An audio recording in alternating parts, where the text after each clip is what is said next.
কি হচ্ছে সকাল সকাল? পায়েস বানাচ্ছি। পায়েস আজকে সকাল সে কত যুগ, মানে 1 মাস আগে থেকে ভাবছি যে পায়েস করব, তার জন্য চাল টাল সব কিনে রেখেছি, কিন্তু পায়েস আর বানানো হয় না। আর আজকে সকালবেলা ঠিক করে নিয়েছিলাম একদম যে পায়েস বানাবোই, তাই সকালবেলা উঠেই দেখো পায়েস 1 কড়া মতো প্রায়। এই যে এখন এর মধ্যে শুধুমাত্র কন্ডাক মিল্ক দিয়েই পায়েসটা হয়েছে, আর একটুখানি চিনি দিয়েছিলাম। গন্ধটা সুন্দর বেরোচ্ছে। হ্যাঁ অনেকটাই ছিল তো। আর দিয়ে দেবো আমসত্ব, 1 বছর আগেকার, আমি নিজে বানিয়েছিলাম। আর কুট্টুস যেহেতু আমসত্ব খেতে ভালোবাসে, সেই জন্য এই পায়েসের মধ্যে দিয়ে দিচ্ছি। এই যে কিছুটা আমসত্ব দেওয়া হলো, আবার একটু দিয়ে দিচ্ছি, এইভাবে মিশিয়ে দেবো আর একটু ঠান্ডা হোক। তো বুঝতেই পারছো আজকে সকালে কিন্তু আমাদের ব্রেকফাস্ট হবে এই পায়েস দিয়ে, মানে আমসত্বর পায়েস দিয়ে। সকাল সকাল মিষ্টি, কি অবস্থা হবে সবার। তো কুট্টুসকে কিন্তু এটা খাওয়াবো না, কুট্টুসকে সকালবেলা ব্রাহ্মী শাকের রস খাইয়ে তারপরে ছাতু খাইয়ে দিয়েছিলাম। এখন বাড়ির পাশে একটা বাচ্চা এসে তার সাথে খেলা করছে। খাটের নিচটা কি নোংরা হয়ে আছে, কবে পরিষ্কার হবে তা ভগবান জানে, সে আর কবে করতে পারবো জানি না।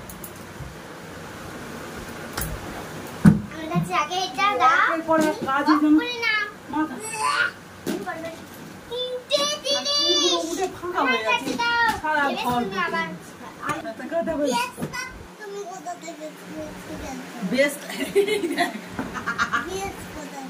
দেখো কথায় কথায় শুধু বেশ বেশ এই মানে বেশ কথাটা ওর একটা মাত্রা, মানে কি বলে ওটাকে, মানে কথার মধ্যে সব সময় থাকে। তো সেই জন্য আমি বলেছি তুই কোথা থেকে বেশ পেয়েছিস, সব কথায় বেশ বলিস। তাই জন্য কুট্টুস জিজ্ঞাসা করছে তুমি কোথা থেকে বেশ পেয়েছো, আগে আমি তোমাকে এই কথাটা শুনতে চাই। কুট্টুস বলছে না কোথা থেকে শিখেছো? স্নেহা কে বলে বেশ? তুমি বলি। হ্যাঁ আমি ভালোবাসি। কে ভালোবাসি? আমি ভালোবাসি। কি ভালোবাসো?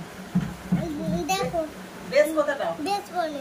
হ্যাঁ আমি ভালোবাসি। এক্সাম্পল দিয়ে বুঝিয়ে দিচ্ছ? হ্যাঁ বাহ, এই এক্সামটা বেশ করে না।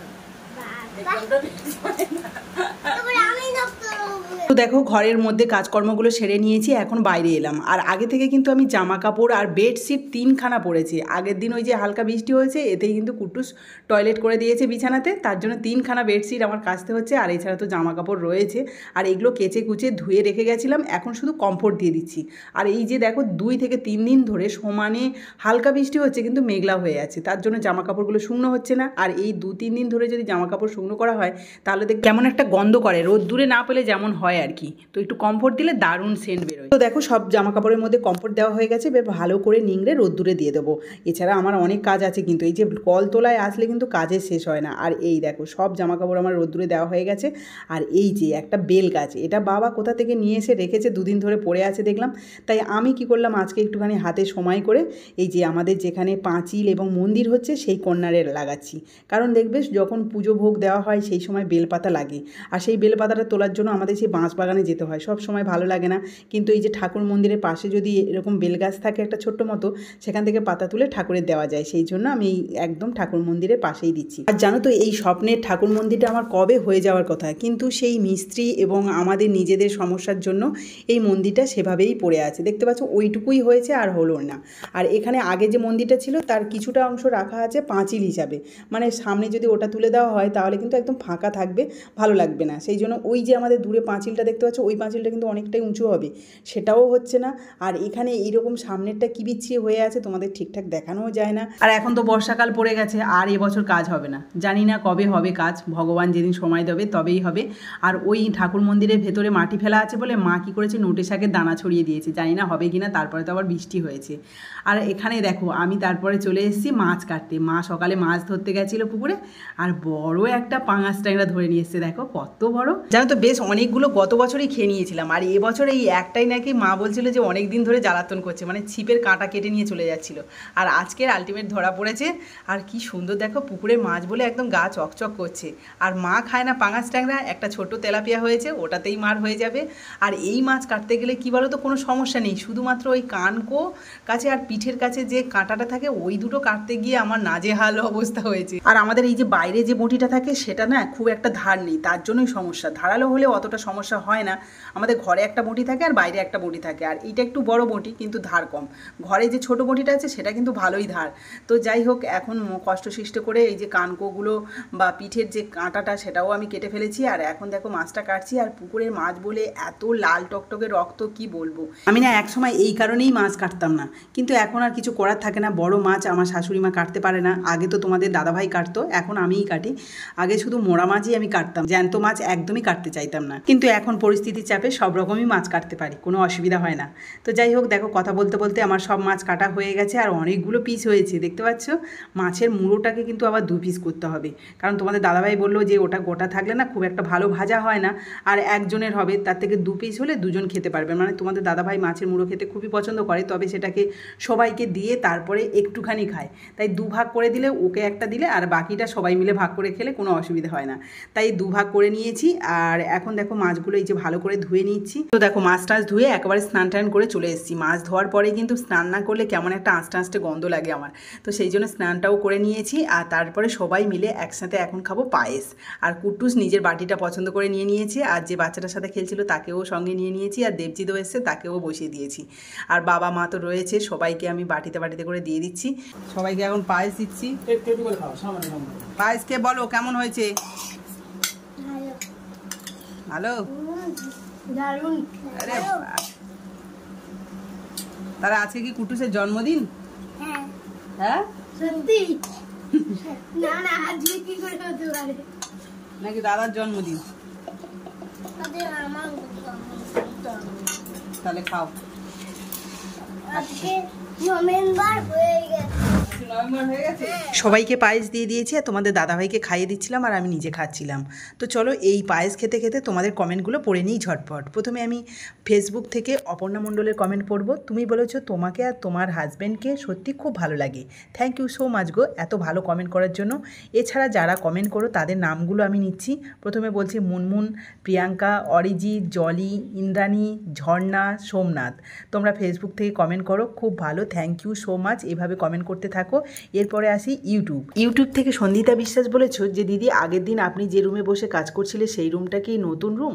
হ্যাঁ গো, ওটা নতুনই, শুধু এডিটিং করার জন্যই করা হয়েছে। এছাড়া অঞ্জনা দি, পলি দি, তোমরা তো সবসময় আমাকে কমেন্ট করো, প্রচুর প্রচুর ভালোবাসা দাও, থ্যাংক ইউ সো মাচ সবাইকে। তো চলো এবার দেখো ঝটপট করে আমি রেডি হয়ে বেরিয়ে পড়েছি ডাক্তার কাছে যাব বলে। তোমাদের দাদাভাই যে শরীর খারাপ, কদিন ধরে প্রচণ্ড কাশি হচ্ছে, তাই আর তাছাড়াও কিছু কাজ রয়েছে, সেগুলো অবশ্যই তোমাদের সাথে শেয়ার করব। তবে আমার ছেলে না যেতেই চাইছিল না, ওই যে বাচ্চাটা ছিল তার সাথেই খেলছিল, আর এখন বলছিল যে না তোমরা চলে যাও, আমি যাব না। তার জন্য মাঝ রাস্তায় যেতে যেতেই কিন্তু কান্নাকাটি এত করলো যে শেষে তোমাদের দাদাভাই বললো খেলনা কিনে দেবো চল, তখনই কিন্তু চুপ হয়ে গেছে। তা দেখো কথা বলতে বলতে চলে এলাম চাম্পাহাটি। আর চাম্পাহাটি যাওয়ার আগে আর কি একটুখানি আগে ওখানে সেলুন রয়েছে, তো তোমাদের দাদাভাইকে বললাম কুট্টুসের চুলটা কাটিয়ে নিই, তুমি যাও ডাক্তারের কাছে। তাই ওকে দেখো চুল কাটাতে বসিয়ে দিয়েছি। চুল খুব একটা বড় হয়নি, তবে কেমন সাইডগুলো না খুব একটা ভালো নেই, তো ভাবলাম যে একটুখানি সমান করে নিই তাহলে ভালো লাগবে। আর যেহেতু একটা ভ্যাবসা মতো গরম না, চুলটা যদি ওই যে ঘাড়ের কাছে থাকে কেমন একটা যেন অস্বস্তি বোধ হয়, সেই জন্য এই যে কাটিয়ে নিলাম। আর একটুখানি ঘাড়ের কাছে দেখো একদমই চুল রাখিনি। এই ধরনের কাটগুলো কিন্তু এই গরমের সময় একদম পারফেক্ট। দেখো চারদিকটা শুধু জাস্ট সেভ করে দিয়েছে কুট্টুসে, সেই জন্য খুব একটা সময় লাগেনি, অল্প সময়ের মধ্যে হয়ে গেছে। আর তোমাদের দাদাভাই দেরি হচ্ছে বলে আমরা একটুখানি এখানে ওয়েট করছিলাম। তারপরে দেখো তোমাদের দাদাভাই চলে এসছে, আর এখন সেলুন পুরো ফাঁকা, তাই বললাম যে তুমিও চুলটা কেটে নাও, আর তার সাথে দাড়িটাও। ও বললো না এখন যদি আমি কাটি তাহলে আমাকে ঘরে গিয়ে শ্যাম্পু করতে হবে, আর অনেকক্ষণ ভিজে অবস্থায় থাকলে আমার আবার ঠান্ডাটা বেশি লাগবে। তো বললাম যে এই সুযোগটা তুমি পাবে না, মানে আবার কবে আসবে, কবে চুল দাড়ি কাটবে তার ঠিক নেই, কবে থেকে চুল দাড়ি এমনভাবে রয়েছে, আর দেখবে যেন বেশি রুগী রুগী লাগছে ওই চুল দাড়ির জন্য।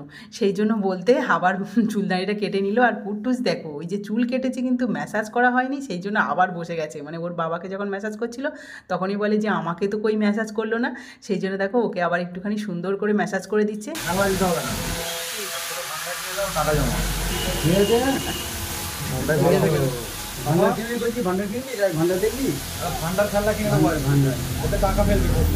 দাদুর কাছে চাইবি, দিদির কাছে চাইবি, মাম্মা বাবার কাছে চাইবি, প্রত্যেকে টাকা দেবে তোমাকে, 100 এর মধ্যে টাকা জমা হবে।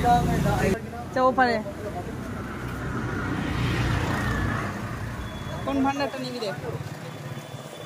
আমার ছেলে কোথায় খেলনা নেবে বলে চাম্পাটি এলো, সেখানে ওর বাবা ভান্ডার ধরিয়ে দিচ্ছে আর তাতেই রাজি হয়ে গেল। কি জানি কি হলো, ও সেলুনের দোকান থেকে সরাসরি কিন্তু এই যে ভান্ডার দেখার জন্য চলে এসেছে ভান্ডারের দোকানে, আর একটা পছন্দও করে নিয়েছে। আর ওর বাবা বলেছে ও যেটা পছন্দ করবে সেটাই দেবে। যেহেতু ছেলে বাবার কথা শুনেছে, তাই বাবাকে তো অবশ্যই ছেলের কথা শুনতেই হবে। তাই ছোট দেখে একটা এই দেখো বাঘের মূর্তি মতো রয়েছে, তো সেটাই ও পছন্দ করলো। এখানে দোকানদার আরও যেসব লোকজন ছিল তারা বললো যে তুই একটা বড় ভান্ডার নিবি, কোথায় ওইরকম ছোট একটা নিচ্ছি, তাতে কি হবে, ক পয়সা ধরবে। কিন্তু এখানে ছেলে তো পছন্দ করেছে, তাই কিছু করার নেই, ওটাই ফাইনালি নেওয়া হলো। তারপরে আমি আর এখানে একটুখানি ওই ঠাকুরের বাসন কুসন মাজার জন্য একটা পাউডার পাওয়া যায়, সেই পাউডারটা নিলাম। আর এবার চলে যাব ব্যাংকে। এই ব্যাংকে একটুখানি কাজ রয়েছে, আর কাজটা সেরেই বাড়ি চলে যাবো, আর কোথাও দাঁড়াবো না। আর কুট্টুস তো সেই আসার সঙ্গে সঙ্গে চুল কেটেছে, গায়ে চুল লেগে আছে, কিটকিট করছে, আর ভ্যাপসা মতো গরম তার মধ্যে রয়েছে। তো সেই জন্য দেখো সরাসরি আমরা ঘরেই চলে এসেছি, আর কোথাও দাঁড়াইনি। আর এই দেখো গাড়ি থেকে নামার সঙ্গে সঙ্গে কুট্টুসকে 100 টাকা ধরিয়ে দিয়েছে ভান্ডারের মধ্যে দেওয়ার জন্য। আর ও সঙ্গে সঙ্গে এসেই কিন্তু ওই যে দেখো টাকাটা ভাঁজ করে নিয়েছে, নিয়ে ভান্ডারের মধ্যে ভরে দিল। তারপরে দেখো এই যে কোলে করে নিয়ে ও দাদা দিদির ঘরে নিয়ে যাচ্ছে। দেখো এখানে এসে দাদা দিদিকে সবাইকে টাকা চাইছে। শেষে মা 50 টাকা দিয়েছে, আর বাবা বললে পরে দিয়ে দেবে। কিন্তু কুট্টুস বারবার ওর দাদুকে বলছে টাকা দাও, আগে টাকা দাও, 100 টাকা দাও, 100 টাকা দাও।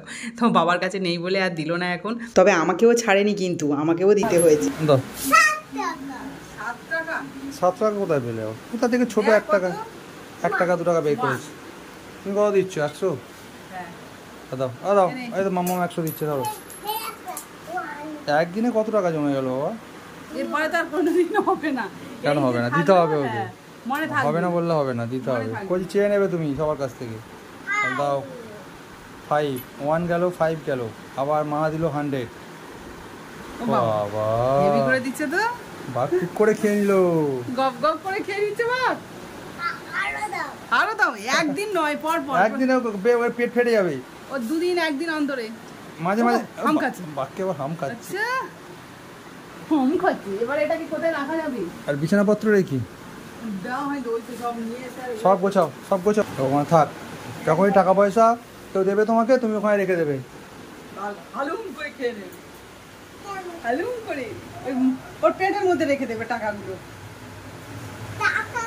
হ্যাঁ খেয়ে না না, ও টাকাগুলো নেবে শুধু পেটের মধ্যে জমাবে, জমিয়ে জমিয়ে যাবে, পেটটাকে এত মোটা করবে, আর আমরা ঢুস করে সব পয়সা কড়িগুলো বের করে নেবো একদিন।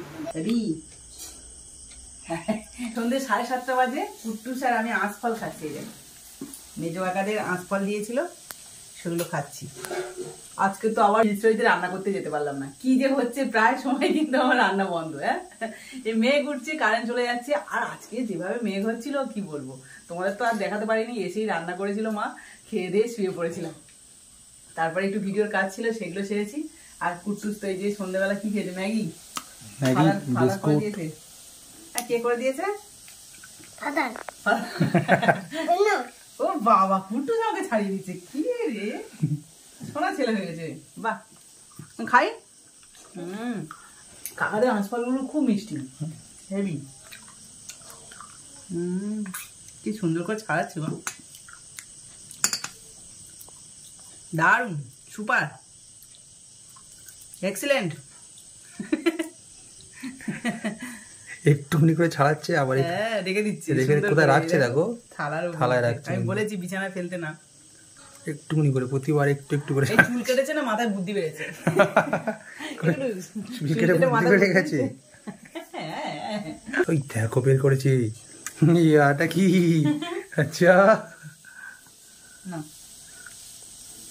চলো, তুমি আজকে কাজ করতে যাবে? হ্যাঁ চলে যাবে, তো হলো না, কাজ করতে হবে, কি করা যাবে, একদিন তাও ভিডিও দেওয়া যায়নি, আর কামাই করা যাবে না। এই যে মা রান্না করছিল, আর আমি ছুটে গিয়ে তাড়াতাড়ি করে দুজনে মিলে একসাথে বানিয়ে নিয়েছি রুটি, পটল আলু ভাজা আর ডাল। আর কুট্টুস খাওয়া শুরু করে দিয়েছে। আর এই যে কাজ করতে যাবে বলে, আর খিদে পেয়েছে বলে থেকে গেছে, এখন ওষুধ খাচ্ছে, ডাক্তার দেখিয়েছে আজকে, সেই ওষুধগুলো খাচ্ছে। কে খাইয়ে দিচ্ছে? কুট্টুস। আমার সব ওষুধ ও খাইয়ে দেয়। হ্যাঁ, আর কুট্টুসকে কে খাওয়ায়? পাপা মামা। আর তুমি কি খাচ্ছ? রুটি আলু ভাজা, ডাল। ডাল খাওয়া, ডাল না খেলে হবে না ভালো ছেলে। হ্যাঁ সোনিয়া বলেছে, সোনিয়ার সাথে অনেকদিন কথা বলা হয়নি। কি ওটা? রিচুর ছাল। লিচুর ছাল। চলো আজকে ভিডিওটা এই পর্যন্ত। তোমাদের কেমন লাগলো অবশ্যই কমেন্টে জানিও, আর ভালো লাগলে প্লিজ একটা লাইক করে দিও। তো আজকের মতো টাটা অ্যান্ড গুড নাইট।